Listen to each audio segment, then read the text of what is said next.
Catherine Giusepic, que tout le monde appelait Katie, avait grandi à Carlsbad, au Nouveau-Mexique. Aînée de 3 enfants, elle avait obtenu un diplôme en commerce à l'Université d'État du Nouveau-Mexique et s'apprêtait à commencer un master en gestion. Sa famille la décrivait comme une jeune femme de 22 ans vive, intelligente, affirmée, une meneuse née qui savait ce qu'elle voulait et se donnait toujours les moyens de l'obtenir. Son père, Dave, disait souvent d'elle qu'elle était incroyable, une véritable boule d'énergie depuis le premier jour. Elle vivait à toute vitesse, toujours en mouvement. Toute petite déjà, elle était bruyante, pleine d'entrain, toujours prête à divertir les autres ou à se jeter dans un match de sport. Elle avait du caractère et un humour très spontané. Sa amie Amy se souvenait surtout de sa beauté mêlée à une grande simplicité. Katie n'hésitait jamais à rire d'elle-même, à se mettre en scène, à accepter d'être la cible des plaisanteries, tout en gardant cette élégance qui faisait rire tout le monde autour d'elle. Sa petite sœur, Caroline, la voyait comme quelqu'un pour qui chaque moment pouvait se transformer en aventure. Elle était douce, sociable, mais aussi un peu autoritaire. Elle adorait organiser les choses et imaginait toujours les sorties à sa manière. Elle lançait simplement « Voilà ce qu'on va faire. On y va ». Cette année-là, en 2003, Katie étudiait, faisait partie d'une sororité, travaillait comme serveuse et sortait avec son petit ami Joe depuis environ 8 mois. Sa vie était bien remplie et elle profitait de la pause estivale avant la reprise des cours. Malheureusement, les choses étaient devenues un peu compliquées entre elle et Joe. Elle allait bientôt commencer son master et lui devait partir à plusieurs heures de là pour travailler dans l'entreprise familiale. Ils ne savaient plus vraiment ce que l'avenir leur réservait. Mais c'était le week-end de la fête du travail et ils avaient décidé de mettre leurs soucis de côté pour profiter un peu. Ils étaient sortis avec Tracy, la colocataire de Katie, ainsi qu'avec quelques amis. Bar, verre, danse, l'ambiance était bonne. Quand les établissements ont fermé, ils ont rejoint une fête dans une maison de la région où se trouvait une trentaine, peut-être une quarantaine de personnes, et la nuit s'est poursuivie. Des caméras de surveillance d'un des bars avaient filmé Katie et Joe main dans la main, semblant aller parfaitement bien. Mais durant la fête, tout a basculé. Katie avait surpris Joe en train d'embrasser une autre femme. S'ensuivit une dispute alcoolisée, vue par plusieurs invités, puis Katie était sortie seule de la maison vers 3 heures du matin. Plus tard, Joe et un ami avaient pantoum pris la voiture de Katie pour faire le tour du quartier à sa recherche. Ils étaient passés devant chez elle et, voyant sa chambre dans le noir, avaient pensé qu'elle était rentrée se coucher. Ils avaient alors fait demi-tour pour revenir à la fête, où Joe, ivre, s'était endormi sur une chaise, à côté de la femme avec qui il avait été vu. Au petit matin, lorsque ceux qui dormaient par là se sont réveillés, ils ont remarqué que Katie n'était jamais revenue, alors que sa voiture était toujours garée devant la maison. Katie n'habitait qu'à quelques rues de la maison où se tenait la fête, mais elle était partie sans rien, au cœur d'une nuit froide et sombre. Son téléphone était resté à l'intérieur, tout comme son sac, ses clés, et le reste se trouvait encore dans sa voiture. Elle avait simplement quitté les lieux, les mains vides. Tracy, consciente que le couple traversait une mauvaise passe, avait demandé à Joe s'ils s'étaient disputés. Il avait répondu que non et n'avait rien mentionné au sujet de l'autre femme. Après avoir appelé toutes les personnes susceptibles d'avoir aperçu ou entendu Katie, sans obtenir la moindre information rassurante, Tracy avait insisté pour que Joe soit honnête. S'était-il vraiment querellé? Qu'est-ce qui l'avait poussé à partir? Joe avait fini par admettre leur dispute alcoolisée, mais affirmait que cela n'allait pas plus loin. Il pensait qu'elle cherchait simplement à lui donner une leçon, et était surtout agacé par son comportement. Tracy s'était alors précipité chez elle et avait foncé droit dans la chambre de Katie. Rien n'avait bougé. La mère de Tracy, qui dormait là aussi, n'avait rien entendu durant la nuit. Elles avaient appelé les hôpitaux, sans résultat, puis la police, en se demandant si Katie n'avait pas été arrêtée parce qu'elle avait bu. Encore une fois, la réponse était négative. Avait-elle dormi chez quelqu'un que Tracy n'aurait pas pensé contacter? Avait-elle été renversée par une voiture et gisait-elle quelque part, Blessés, des dizaines de scénarios tournaient en boucle dans l'esprit de chacun. Il fallait désormais signaler sa disparition. Katie Sepik, étudiante de 22 ans en cycle supérieur, avait quitté une fête tard dans la nuit de samedi et n'était jamais rentrée. Les enquêteurs avaient immédiatement fait de l'affaire une priorité. Ils interrogeaient les témoins, la famille, les amis, toute personne ayant pu la voir dans les bars du centre-ville. À un peu moins de 200 mètres de là, sa mère, Joanne, s'était réveillée ce matin-là avec un étrange pressentiment. Elle ne savait pas l'expliquer. Une intuition de mère, disait-elle. Elle avait été submergée par une angoisse sourde dès l'instant où elle avait ouvert les yeux. Puis, vers 2h15 de l'après-midi, le téléphone avait sonné et 6 mots avaient bouleversé leur vie. « As-tu parlé à Katie aujourd'hui ?» Les policiers étaient vite arrivés chez les étudiantes et, en inspectant l'arrière de la maison, avaient découvert leur premier indice.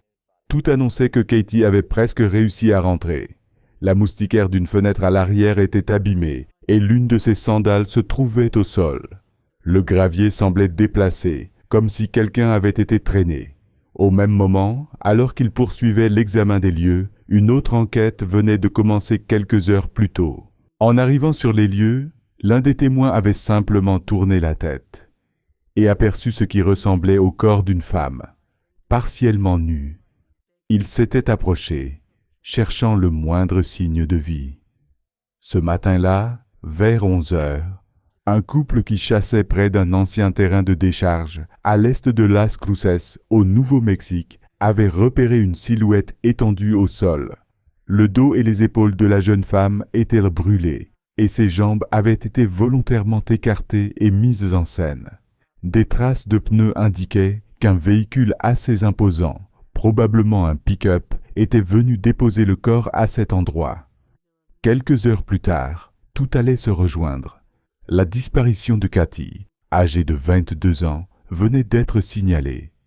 Dans cette immensité désertique, il relevait presque du miracle que quelqu'un soit passé à ce moment précis.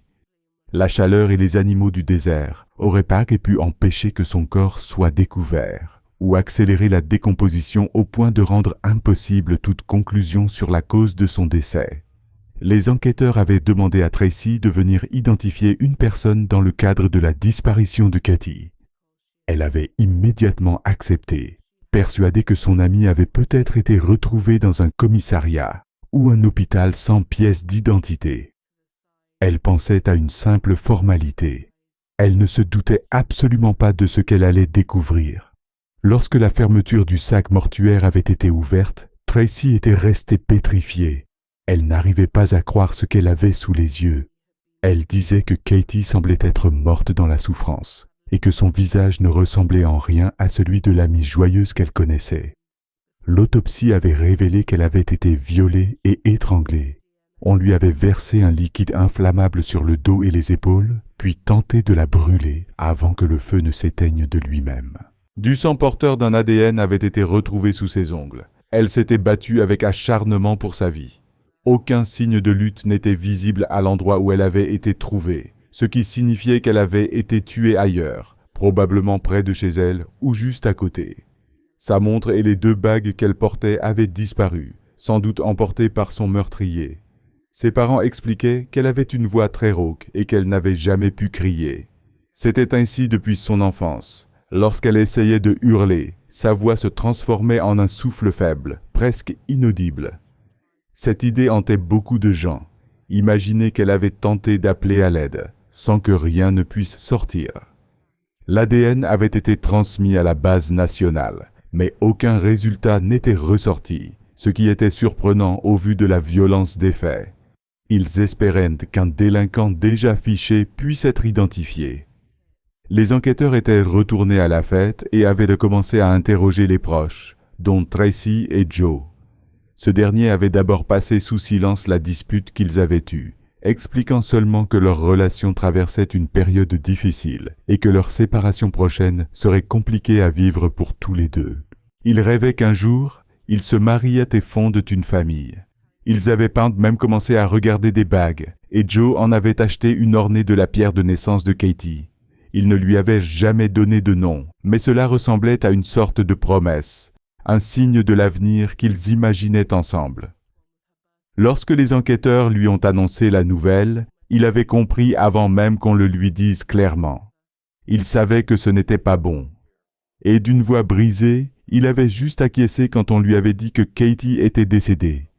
Mais les choses avaient changé de ton lorsque Joe avait reconnu non seulement leur dispute cette nuit-là, mais aussi qu'il avait embrassé une autre femme pendant la fête.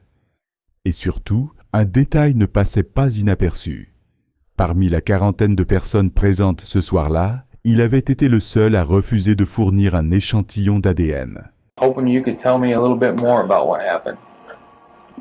Just last night, she got mad at me. Came home from the bar. She got mad at me because I was kind of pulling her off my roommate's sister. She walked in and then she left. And that's the last, that's the last time I saw her. I drove by her house. Her light wasn't on, so I didn't stop. I was really drunk. I really didn't care. I kind of like that. I don't think I don't care about a relationship very much. I'm not really faithful as I should be. Il niait farouchement avoir le moindre lien avec ce qui était arrivé à Katie. Oui, ils s'étaient disputés et la nuit avait tourné au chaos, mais être un meurtrier? Impossible selon lui. Quand les enquêteurs lui avaient posé la question frontalement, « L'as-tu tué ?» Il avait répondu, « Non, monsieur. » Et lorsqu'on lui avait demandé ce qui s'était passé, il avait répété, presque perdu, « Je ne sais pas. Je ne sais absolument rien. Je me sens tellement mal. » Katie comptait plus que tout pour moi. À quoi un enquêteur avait rétorqué, « Si elle comptait tant, pourquoi la laissais-tu partir seule ?» Et Joe n'avait eu qu'une réponse. « Je ne sais pas. J'étais ivre. J'ai été idiot. » Il avait passé plusieurs appels au téléphone de Katie ce matin-là, mais des témoins de la fête affirmaient qu'il avait en réalité son téléphone sur lui, ainsi que son sac et ses clés, au moment même où il composait son numéro. Alors pourquoi l'appeler? Essayait-il simplement de donner l'impression qu'il la cherchait? Dans les jours qui avaient suivi le meurtre de Katie, Joe était reparti chez ses parents, à environ 300 miles de là. Les enquêteurs avaient demandé qu'il revienne pour un second entretien, mais il avait déclaré que ce ne serait pas possible. Ses parents lui avaient trouvé un avocat qui lui conseillait évidemment de ne plus rien dire. À ce stade, c'était lui que la police surveillait de près. Son comportement était étrange depuis le début, et cela ne faisait que s'accentuer. Pourtant, c'était le même homme qui pleurait en expliquant qu'il voulait l'épouser et qu'il ne pouvait pas imaginer sa vie sans elle. Aux yeux des enquêteurs, il se coupait entièrement de l'affaire. Il ne coopérait plus, esquivait les questions les plus simples et se repliait derrière son avocat. Ce dernier affirmait qu'il désapprouvait la manière dont l'enquête était menée, d'où le retrait de Joe. Mais tant que la police n'avait pas de raison légale solide de le contraindre, elle ne pouvait ni l'obliger à revenir, ni l'obliger à donner un échantillon d'ADN. Pour la famille de Katie, ce fut un choc. Ils avaient toujours eu une bonne impression de Joe. Il semblait tenir profondément à elle. Ses parents étaient convaincus dès le début qu'il s'agissait d'un inconnu, d'une attaque aléatoire, pas de quelqu'un de proche et en aucun cas de Joe. Tracy pensait la même chose. Plus d'1 millier de personnes étaient venues aux funérailles de Katie. On avait dû installer des haut-parleurs à l'extérieur pour ceux qui ne pouvaient pas entrer dans l'église. Mais une personne manquait, Joe. Après avoir entendu que beaucoup désapprouvaient sa présence, il avait choisi de rester à des centaines de kilomètres. Pour la famille de Katie, cela ne faisait qu'ajouter à la douleur, à l'incompréhension et aux émotions déjà dévastatrices. Ils n'arrivaient tout simplement pas à le comprendre. Avec toutes les voitures garées autour de l'église, l'enquête s'était poursuivie dehors.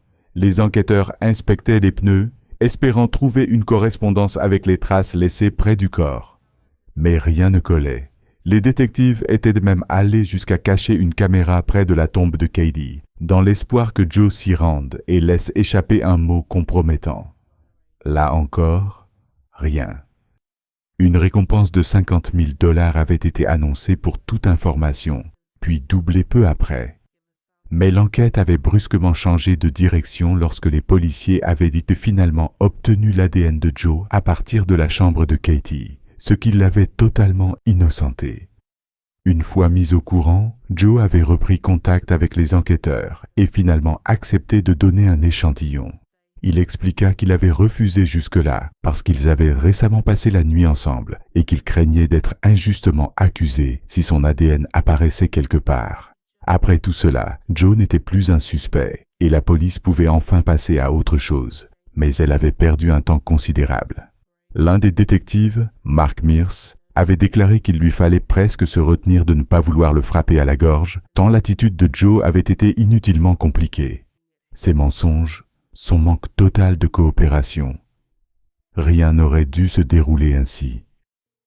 Dave, le père de Katie, partageait cet avis. Tant d'heures avaient été gâchées à enquêter sur Joe, alors que tout aurait pu être évité. Puis, les enquêteurs avaient pensé obtenir un nouveau fil. Cela les mènerait à environ 1 mille et demi de là. 11 jours avant le meurtre de Katie, une femme de 25 ans avait été agressée par 2 hommes à Green Bay, dans le Wisconsin. Après une dispute avec son petit ami, elle avait quitté un bar et s'était retrouvée seule dans la nuit. 2 hommes l'avaient forcée à monter à l'arrière d'un camion, l'avaient emmenée dans une ferme isolée, puis l'avaient violée, étranglée et aspergée d'un produit inflammable avant d'y mettre le feu, la laissant pour morte. La jeune femme avait réussi à ramper jusqu'à une maison voisine, dont le propriétaire avait immédiatement appelé les secours. What the vehicle was that these people were in? Oh, now I can smell the burn on her. You can smell the burn? Yeah, you know, her flesh. Now we can see you were lit on fire. Was there 1 or 2 people? Do you know, what did they look like? Were they tall? Short? Incredibly, she De façon incroyable, elle avait survécu à cette épreuve et avait pu décrire assez précisément ses agresseurs pour permettre d'élaborer des portraits robots. Les affaires se ressemblaient tellement qu'on devait se demander, malgré la distance, s'il pouvait exister un lien. Les enquêteurs n'avaient strictement rien en main, alors chaque piste, même la plus mince, devait être examinée. Dès que les croquis furent diffusés, le responsable d'une ferme laitière reconnut les visages. 2 de ses employés, Gregorio Morales, âgé d'environ 27 ans, et Juanito, qui en avait à peu près 23. Les 2 hommes avaient quitté la région juste après l'agression, mais Gregorio était revenu depuis peu et travaillait de nouveau. Le responsable organisa alors un stratagème avec les policiers pour récupérer l'ADN de Gregorio. Après lui avoir offert une boisson, il conserva la bouteille et la remit aux enquêteurs. Quelques mois plus tard, son ADN fut formellement associé à la victime de Green Bay. Il fut reconnu coupable de 2 chefs d'agression sexuelle, d'enlèvement et de mise en danger grave au 1er degré et condamné à 50 ans de prison. Juanito, considéré comme celui qui aurait versé le liquide sur la victime avant qu'elle ne soit brûlée, fut également arrêté. Il accepta un accord qui le mena à une peine de 70 ans de réclusion. Cependant, malgré les ressemblances entre les crimes, aucun des ADN de Gregorio ou de Juanito ne correspondait à celui retrouvé sur Katie. Les enquêteurs disaient qu'on n'était même plus revenu au point de départ, mais à un véritable néant. La frustration était immense. Personne ne comprenait pourquoi cette affaire restait insoluble. Le temps passait, et plus de 2 années s'étaient écoulées depuis la découverte du corps de Katie. C'est donc ici qu'il faut remonter un peu en arrière pour avancer dans son histoire. Environ 9 semaines après sa mort, un homme armé d'un couteau fit irruption dans l'appartement de 2 étudiantes de l'Université de l'État du Nouveau-Mexique. Anela et Leslie avaient réussi à se cacher dans la salle de bain et commencèrent alors une fuite terrifiante. What's your emergency? I believe someone trying to break into our house. What's your name? Anela. Oh.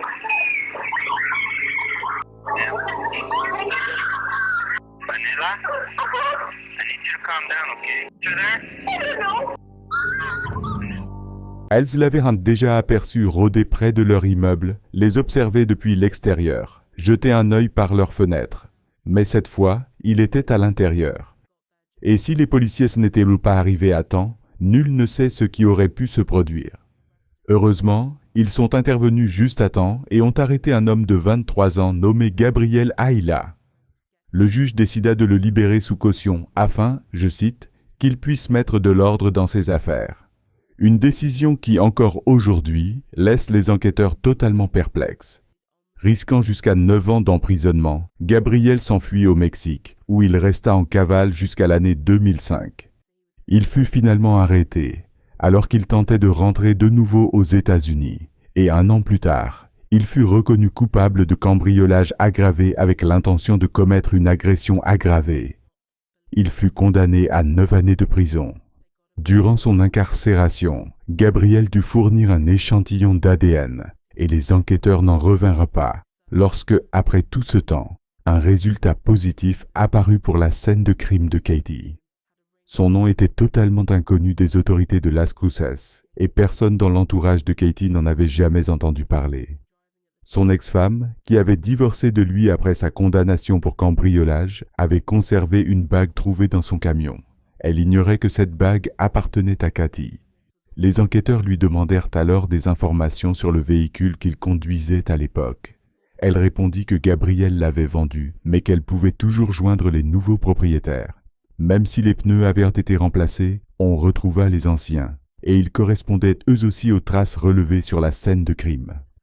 Avant même que l'affaire n'arrive devant un tribunal, Gabriel passa aux aveux.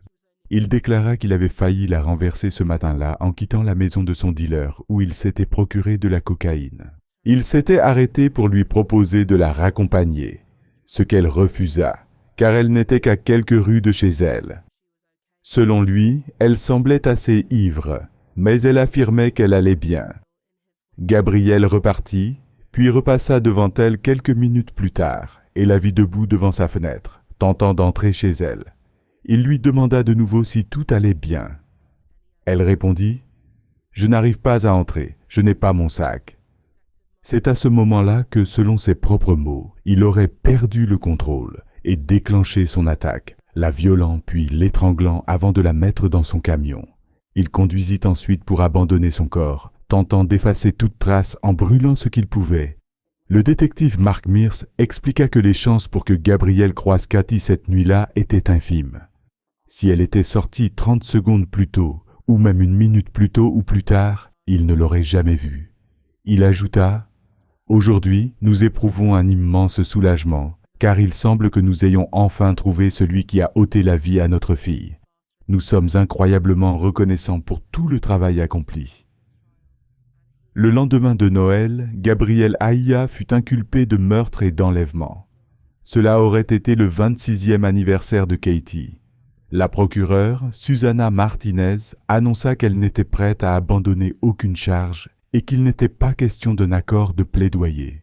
Elle affirma qu'elle ne pouvait absolument pas se permettre de perdre ce procès. Et Gabriel, comme ses avocats, en était parfaitement conscient. En mai 2007, Gabriel Ayla plaida coupable de meurtre au premier degré, de viol, d'enlèvement et de manipulation de preuves.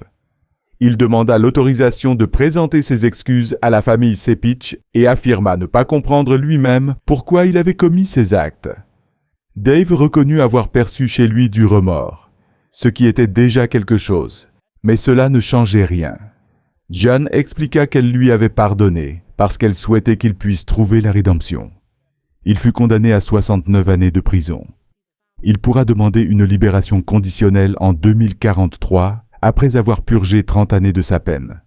Mais il paraît très improbable qu'elle lui soit accordée, vu la violence de ses crimes. 18. C'est le nombre d'affaires non résolues qu'un service de police du Nouveau-Mexique a rouvert rien que cette année.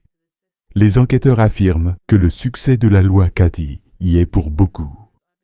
La famille de Katie s'est lancée corps et âme dans ce combat, se demandant comment transformer cette tragédie en quelque chose de positif.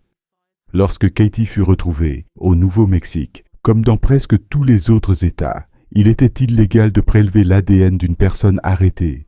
L'ADN n'était intégré au système que lorsqu'un individu était condamné et envoyé en prison. Diane expliqua « J'ai commencé à faire des recherches. j'ai découvert que presque tous les États prenaient l'ADN lors d'une condamnation pour crime, mais qu'à cette époque, seuls 5 autorisaient le prélèvement dès l'arrestation. J'ai approfondi mes recherches. J'ai lu des études de cas et trouvé des exemples de vies qui auraient pu être sauvées. Très vite, j'ai compris que je ne souhaitais pas que l'on prenne l'ADN uniquement pour résoudre le meurtre de ma fille. Je voulais que cela devienne la norme, car ce geste simple pouvait littéralement sauver des milliers de vies. Elle lut l'histoire d'un homme nommé Chester Dwayne Turner, arrêté en Californie pour agression avec arme dangereuse. Faute de preuves suffisantes, il ne fut pas condamné et donc, son ADN ne fut pas prélevé. Il fut arrêté au total 21 fois avant que son ADN ne soit finalement enregistré. C'est alors qu'ils découvrirent qu'il correspondait aux traces relevées sur 12 victimes de viol et de meurtre. Il fallait que les choses changent. Vous vous souvenez peut-être du nom de Katie Cepich. Il refait la une.